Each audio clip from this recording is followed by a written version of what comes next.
If you want proof of what they do, look across the road. Another group of people have come to show the oppression of what they do here. They've got their issues, this is an issue, and there are many more issues that we need to stand up for. Stop, stop! Stop, stop! Stop, stop! Stop, stop! I can't tell you the happiness that I have that there's people older than me and there's many more people that are younger than me. For those at the back, if you just joined, remember you can pick up your t-shirts, your masks, your face masks, your placards. Please make sure you wear them. And for those here, you can join around the back or you can stay there, but please stay out of the road. I want you to think about, if you were to start something, what does that legacy mean? What impact does that have? The person who I want to introduce was doing this very thing that I'm doing maybe before I was born. Before I was born. And I can tell you that I'm plus 30.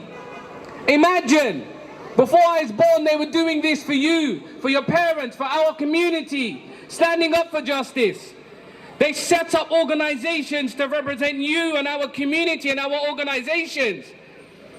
We're talking nearly 40 years on from the 80s, when they were talking about justice and about how the Muslim community can make an impact here in the UK.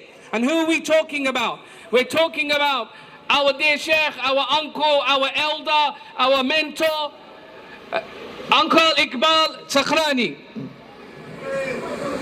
Takbir! Takbir!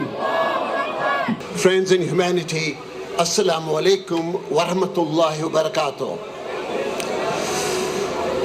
I cannot say how pleased I am today to speak on an issue that I believe is perhaps the most serious concern, the tragedy, the humiliation that the world at large is facing. And that is the persecution, the genocide that has now been accepted by the world powers is taking place in the district of Xinjiang, the formerly known as East Turkestan. Our scholars before me and many after me will give a little bit more background of how this issue of this deep persecution that we are facing in that part of the world has continued over the last 100 years. Many of us in this country perhaps have only come to know in the last few years of what has been happening in terms of an annihilation of a faith community that had their own land, they had their own government, but way back when the communist government came into power, they took over East Turkestan. And since then, the very basic rights that we take it for granted are being denied to the extent that one would feel that this is rightly called, the term genocide is applied by the US government and many other European countries, and of course our government clearly recognizes it. My friends, one can explain the types of terrorism that is literally taking against its own people. Only a few weeks ago we had the opportunity to meet some of our brothers and sisters from that province who attended the tribunal that was taking place in London. And if you could listen to the harrowing experience they went through, it was very difficult to concentrate on that aspect of the treatment that cannot be regarded as human. But this is taking place in daylight, where the world community is witnessing. What do we do now?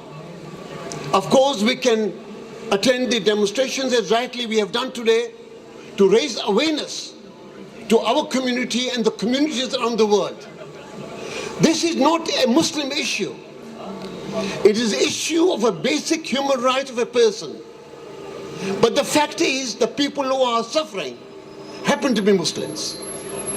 We know the regime in China who have very little concern about faith communities, and they simply do not want to accept that clear understanding that there is a creator who is more powerful than the entire world put together.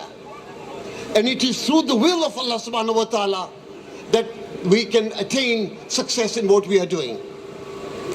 Let us not underestimate our presence today.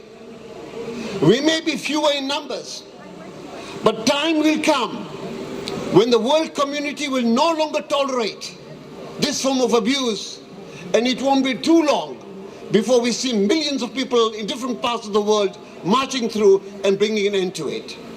So what needs to be done?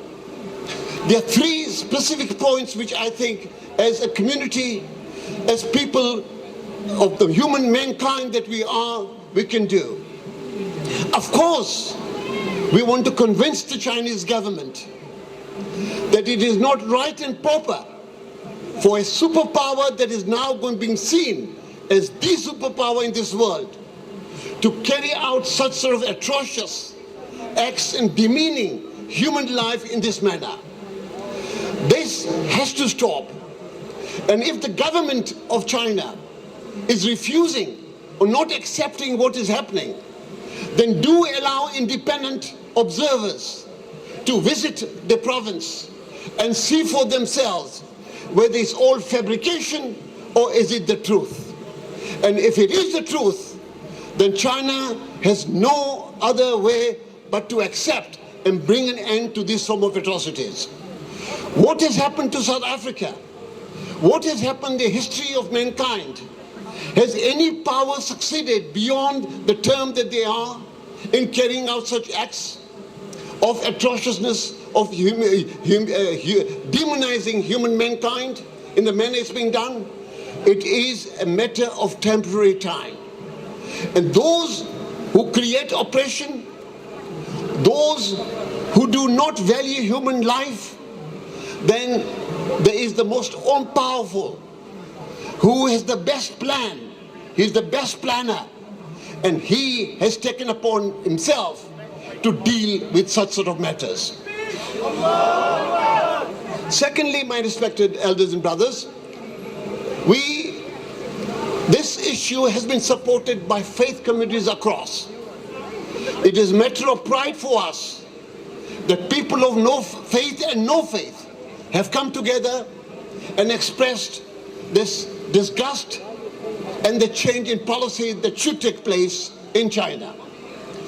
We have had the tribunal recently, where vast majority of the members presenting the case have been to non-Muslims.